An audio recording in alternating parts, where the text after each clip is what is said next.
I found out my ex was cheating. Then I realized I was the other man. Have you ever thought that a breakup is the end? Sometimes it's just the beginning of something. A whole lot messier. Today's story comes from the Am I the Asshole subreddit, a place where people from all walks of life ask one simple question. Am I the asshole? Or am I actually the victim here? This one starts in New York, with a 4-year-long relationship. But when distance, timing, and a new man enter the picture, it turns into something that feels like a Netflix drama, only real. And by the end of this story, you'll be asking yourself, if you were in his shoes, what would you do? My name's Jake. I'm 27, living in Los Angeles now. 3 years ago, I met Lily, 26, at a small cafe in Brooklyn. We had the kind of instant connection you read about in indie novels. We fell in love, deeply. Long walks in Central Park, shared playlists, weekend brunches. All of it felt perfect. After 2 years, I got a job offer in LA. A big one. I told Lily, worried it'd end things, but she said, go. We're strong enough to handle the distance. So we tried long distance. But it wasn't the same. The calls got shorter. The texts got colder. Eventually, we broke up. Quietly. No screaming. No drama. Just silence. A month later, I saw her on Instagram with a new guy, Ben. At first, I didn't think much of it. We had broken up after all, but something about his face looked familiar. That's when it hit me. I had hooked up with Ben, while he was already dating Lily.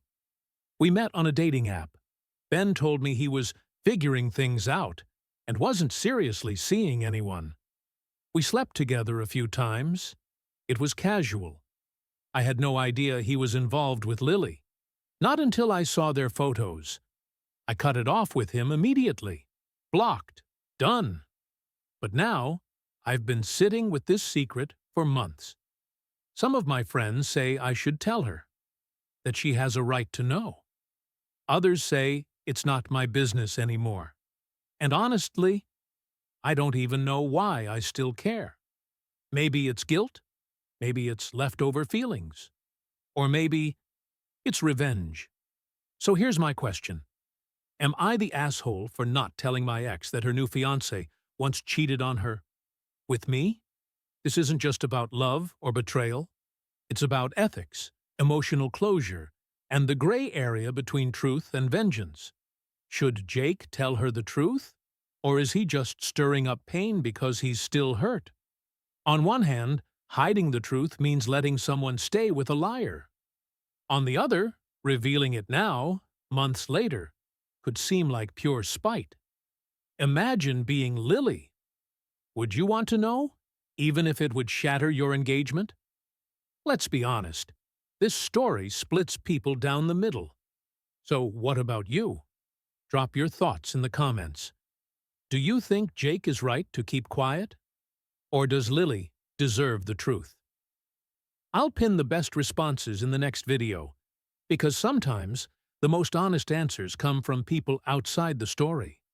After this story hit Reddit, the internet went wild. 2 very clear sides formed, each one absolutely convinced they were right. Side 1. Support for Jake. Tell her the truth. Not telling her is basically letting a liar win. She deserves the truth, no matter who it's from.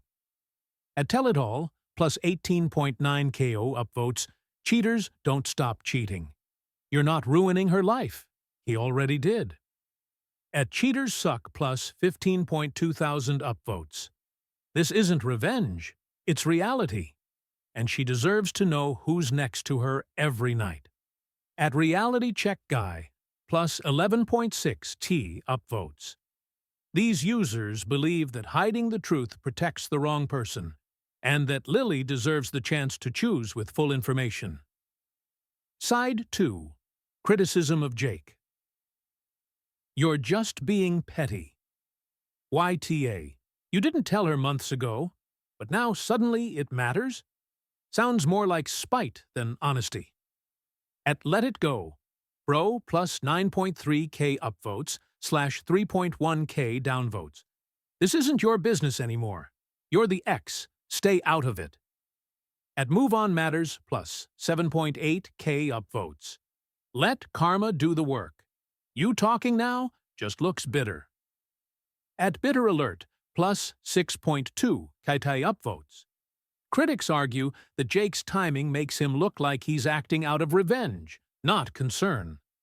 They say, if you cared that much, you would have said something earlier. Neutral touch gray area. No one's really innocent here, but if you do tell her, do it privately and respectfully. Don't make it a drama. At Gray Area Zone plus 10.1K upvotes. Some people believe there's a middle ground, that it's okay to speak up, but only if it's done maturely and respectfully. Now it's your turn. What would you do if you were Jake? Would you tell her and risk being seen as bitter? Or stay silent and live with knowing she's marrying someone who lied to her? Comment below and let's talk about it. I'll pin the smartest takes in the next episode. And if you love stories like this, don't forget to like, follow, and turn on notifications. My ex is dating my best friend, and they've been lying to me for years. Some betrayals don't come with fireworks. They come in silence, in late-night texts, in things that weren't said. Today's story is from r/Am I the Asshole, where a guy finds out that sometimes it's not strangers who hurt you. It's the people who promised they never would. Love, friendship, and a secret that's been growing in the dark for years. This one takes place in San Francisco. I'm Alex, 28. I dated Mia for 3 years. We broke up a year ago, not because of a huge fight. We just started drifting apart. It hurt, but I accepted it. Jordan, my best friend since college, was the one who helped me through the breakup. We've been like brothers since freshman year. He was there for the crying, the drinking, the endless "what did I do wrong" convos. But 2 weeks ago, I found out something that destroyed me. Mia and Jordan are together. They've been dating for months. And worse, I found out they had feelings for each other while Mia and I were still together. I didn't find out from them.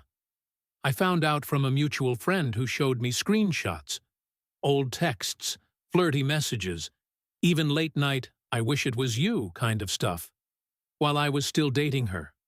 When I confronted them, Jordan said, "It just happened. We didn't plan it. We were scared to tell you." Mia cried and said she didn't want to hurt me. She said they waited until after we broke up to actually start dating, but admitted they'd been close long before. I walked away, blocked them both. But now my phone is blowing up with messages from mutual friends saying I'm being dramatic, that I should be happy they found love, that I don't own Mia. I get it. I can't control who dates who. But they lied to me. For years.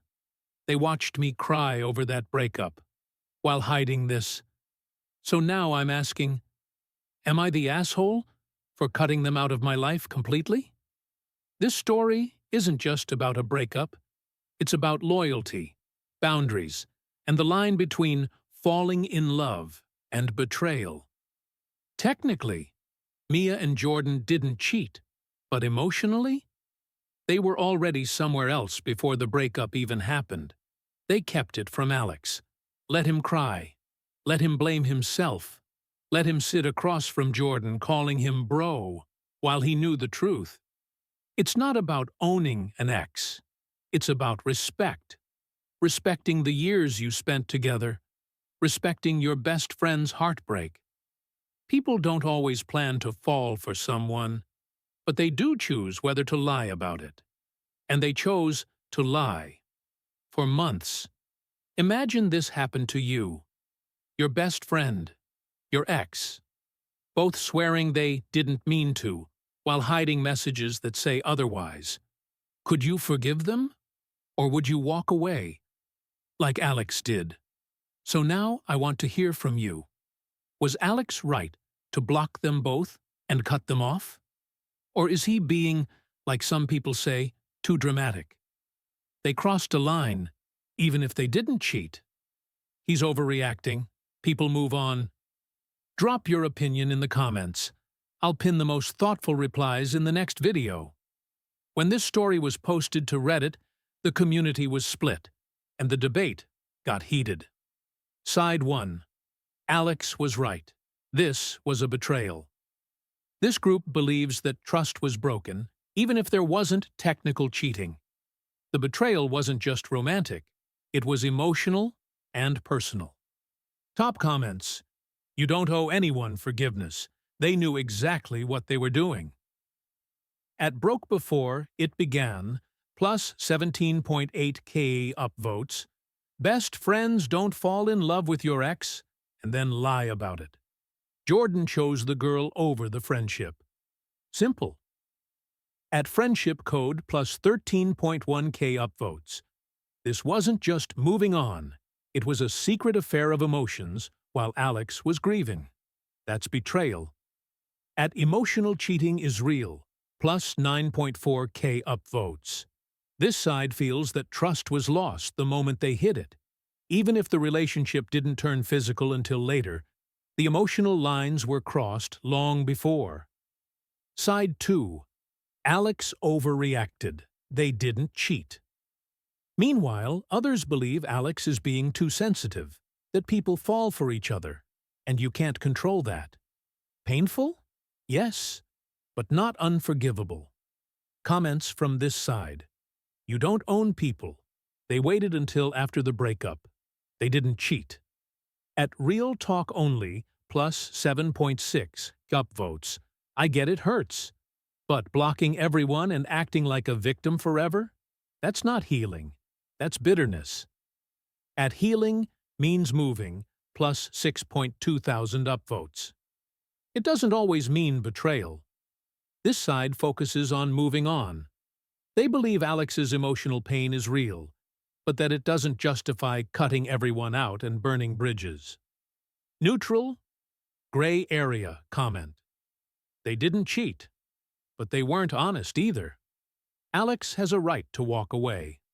Just don't hold on to the anger forever. At Both Sides Now, plus 8.7K upvotes. This perspective was popular with people who value both honesty and boundaries. Was it emotional betrayal, and Alex had every right to walk away? Or was it just two people moving on, and Alex let his ego get in the way? Leave your thoughts in the comments, and I'll feature the best ones in the next episode. Because sometimes, the comments section is the real drama. I refused to let my stepmom walk down the aisle with me. And now my dad isn't coming to my wedding. Weddings are supposed to be about joy, right? About love, about two people choosing each other, about families coming together. But sometimes, a wedding doesn't unite people. It exposes the cracks that were already there. This story comes from r/Am I the Asshole, and it hits deep. Because it's not about flowers or cake or bridesmaids. It's about a daughter, a father, a stepmother, and a decision that turned one of the happiest moments of her life into a moment of silence and guilt. What happens when your boundaries clash with someone else's version of family? What do you do when you're told to honor someone you never chose? And how far would you go to protect a memory, even if it costs you the people who are still here? I'm 26, and I'm getting married in 2 months. I've been planning this wedding with my fiancé for almost a year, and I finally thought I was getting excited about it. Until last week. My dad called and asked if my stepmom could walk me down the aisle with him. He said it would be symbolic and a beautiful way to honor both the mother figures in my life. I was stunned. I told him very calmly that no, I didn't want that. I wanted him, just him, to walk me down the aisle. Because my real mom died when I was 9. And no matter what, that spot beside me will always belong to her. My stepmom came into my life when I was 11. She was never mean, but she was never really there either. We've never been close. She never tried to be my mom, and I didn't want her to be. She's more like my dad's wife than a mother figure to me. After I said no, my dad went silent. Then he told me he wouldn't come to the wedding unless I included her properly. He said I was being ungrateful for all the things she did for me, raising me, supporting me, and loving me like her own. I told him, I didn't ask her to raise me. I didn't ask her to love me. And I don't owe her this moment. Now he's not speaking to me. He said he'll think about whether he's attending or not. My aunts and cousins are split. Some say I'm right, that it's my wedding. Others say I'm being cold, and I should just do it for peace. I feel like I'm being punished for grieving my real mom. So, am I the asshole for refusing to let my stepmom walk me down the aisle, even if it means my dad might not show up at all?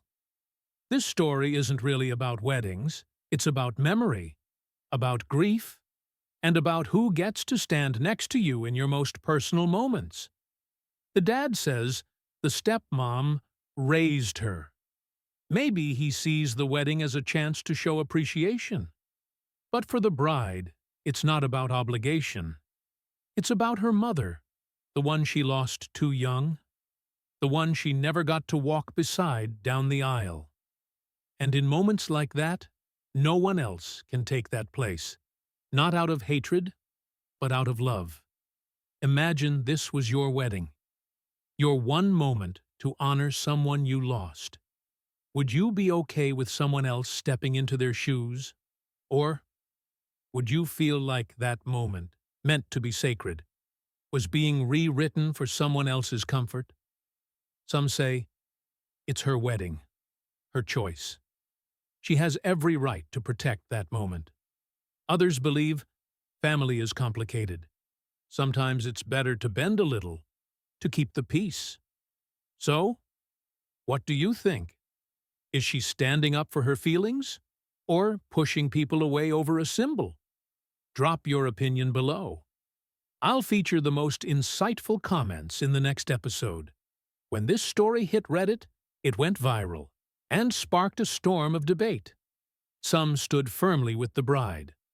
Others, not so much. Side 1. She's not the asshole. This is her moment. These users believe the bride was fully within her rights, that this was about honoring her late mother, not punishing her stepmom. Top comments: NTA. Walking someone down the aisle is sacred. You don't owe that to anyone but the person in your heart. At Mother First, plus 21.4 thousand upvotes. Just because someone was present in your life doesn't mean they earned emotional closeness. The stepmom wasn't a villain, but she also wasn't a mom. At Boundaries Matter, plus 16.8K upvotes. This is personal. Grief isn't something people get to vote on. At Not Your Memory, plus 12.2K upvotes. This side felt deeply that the moment was symbolic, and no one, not even a well-meaning parent, should expect to be part of it unless invited from the heart. Side 2. She's cold. Family isn't perfect. Others felt the bride was too rigid, maybe even emotionally harsh. They believe life is about compromise, and that one small gesture of inclusion could have saved a lot of heartache. Counter comments? Technically, she's not wrong, but she could have handled it with more grace. That's still the woman who helped raise her. At Love Goes Both Ways, plus 9.6K upvotes. You don't always win by being firm. Sometimes, you win by being kind. At Soft Heart Strong plus 8.2K upvotes. Weddings are stressful, but making your dad choose like this? That's just sad. At Let Love In plus 7.4K upvotes / lots of mixed replies. This group wasn't necessarily saying she owed the stepmom anything, but felt her lack of flexibility hurt her relationships more than it helped her healing. Neutral, balanced view. She had the right to say no, but her dad also had the right to be hurt. Everyone here is grieving something, and maybe no one's the villain. At Nobody Wins Clean plus 10.1K upvotes a popular comment for those who felt both sides had valid pain. So, what about you? Do you think this bride was right to protect her moment, no matter the cost? Or should she have found a way to make peace, even just symbolically? Let me know in the comments. I'll pin the most insightful reply in the next episode, because sometimes your stories help others find their truth too.